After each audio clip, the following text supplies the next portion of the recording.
Next question from Mr. Kofi Jean Kissi.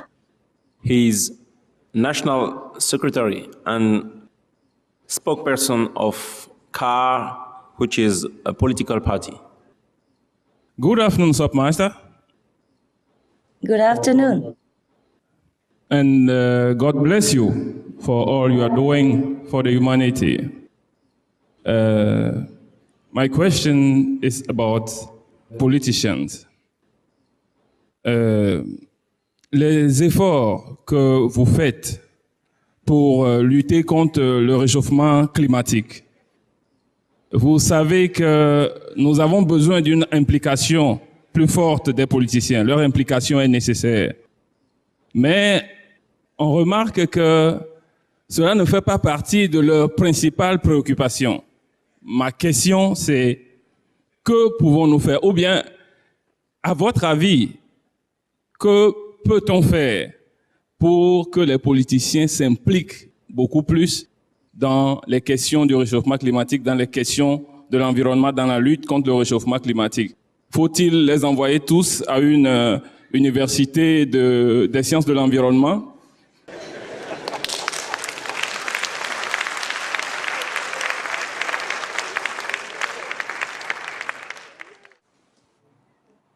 Bonjour, Monsieur Secretary.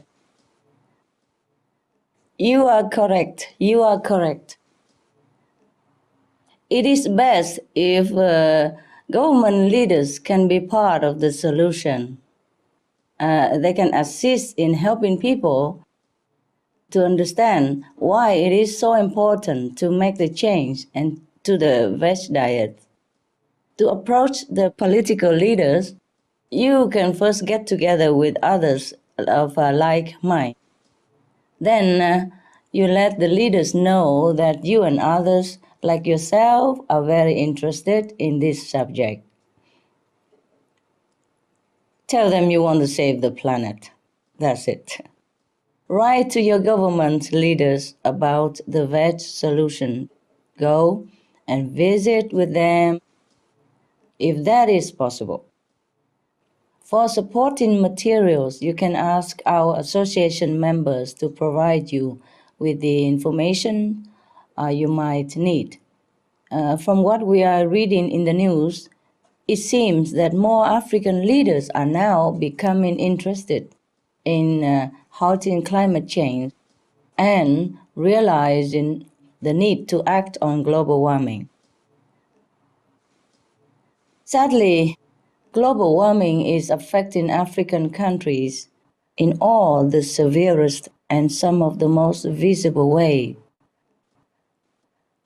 The world's second largest freshwater lake, Lake Victoria in Eastern Africa, is now being jeopardized due to overfishing, pollutants, and climate change, which are interrelated anyway. Rivers and lakes are drying up in Africa. Tanzania's Mount Kilimanjaro's glaciers and ice are almost all gone. And coral reefs are dying, bleaching. There are water crises from Sierra Leone to South Africa, Zimbabwe, Somalia, Mauritius, Mozambique, and Sudan, just to name a few, are experiencing worsened droughts that make it difficult to plant crops, thus adding to food shortages and price rising. Add to this desertification and deforestation that further degrade the land. Increased temperatures mean erratic rainfall, either too little or too much at a time. So we have ravaging floods that drown the crops and fire that burn the forest. Likewise, in West Africa, home to 43% of the total population of sub-Saharan Africa, If you are a farmer, you already can feel that the climate is in trouble. There are more frequent droughts, heat waves, floods, storms, frosts, freezes, and locusts than before. These impacts of climate change increase food insecurity and the food crisis in Africa. There is also increased risk of diseases such as malaria because the mosquitoes spread to higher altitudes. The United Nations is afraid that hundreds of millions of people in Africa are at risk.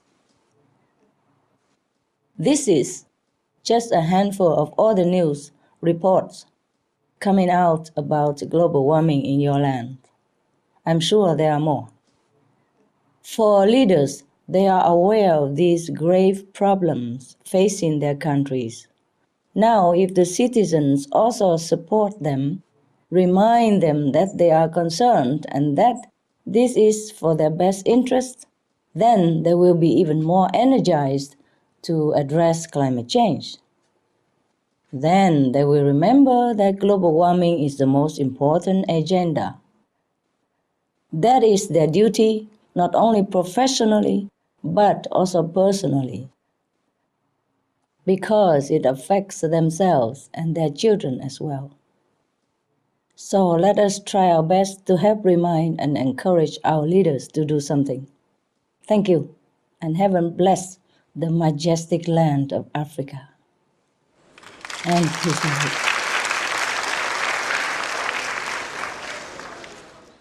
Thank you, Master. Thank you, Master, for your answer.